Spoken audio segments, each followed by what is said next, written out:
Over here I've got some broccoli, some onion, some garlic, some red pepper. Over here I've got some oriental spices, some cayenne pepper and some curry, and a mixture of vegetables, some leek, carrot, um, and that is going to be combined with some rice, some soy sauce, and finishing off with a bit of sesame oil. You can also use some roasted sesame seeds. I don't have those. And today it's going to be vegetarian. I'm not going to add any meat, but instead of the broccoli, you could use something like chicken, for example. I am heating the wok and I'm boiling some rice.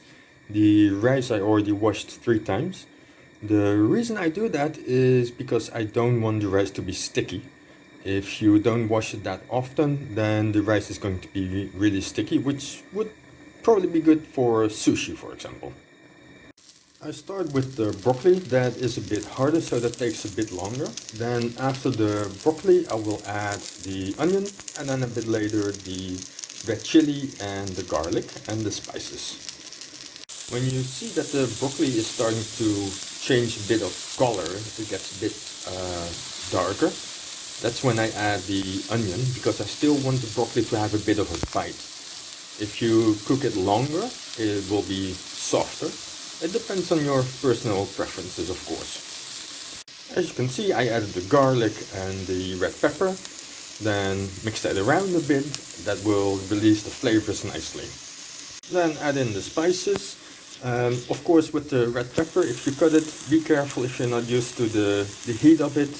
Wash your hands afterwards and refrain from touching your eyes and mouth because that might give a burning sensation.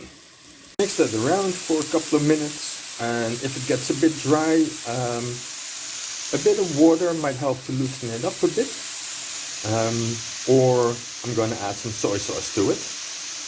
Now, cooking, if you ask me, is all about gaining experience, try things. If you're new to it, you might want to start with a recipe and make some notes about things you like. It might be a bit salty or not salty enough for your flavor. And then make some notes about it, try it again next time, and it might work out differently. So practice and practice is very important, and also using your imagination and smell. If you smell it and you imagine what it will taste like, you can add something to it that you might be missing or that might be more to your preference. Now I added the soy sauce and lowered the heat. The soy sauce will help to release things that are sticking to the bottom. And you will have to play around a bit with the amount of soy sauce. If you do it a bit too much, don't worry. If you just heat it a bit longer, it will become a bit more thick. It also depends on how sticky your rice still is and how strong you like the flavor to be. There you go.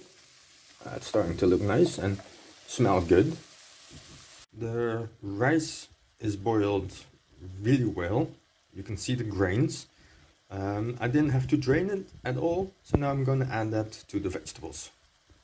Just like with pasta, I like my rice to be a bit, like they say in Italian, al dente, so there's still a bit of a bite inside. You can test it by just taking a bit of rice and tasting it, or you take some rice and you squeeze it between your fingers, and if there's still a bit of grain in there, then it is good. Then of course the important part, tasting. I added a bit of salt, since I didn't add any to the rice, and a bit of sweet chili sauce, and in the end I added the sesame oil. And I mixed that, and that's all done. I should add that this is enough for 2 days. Enjoy!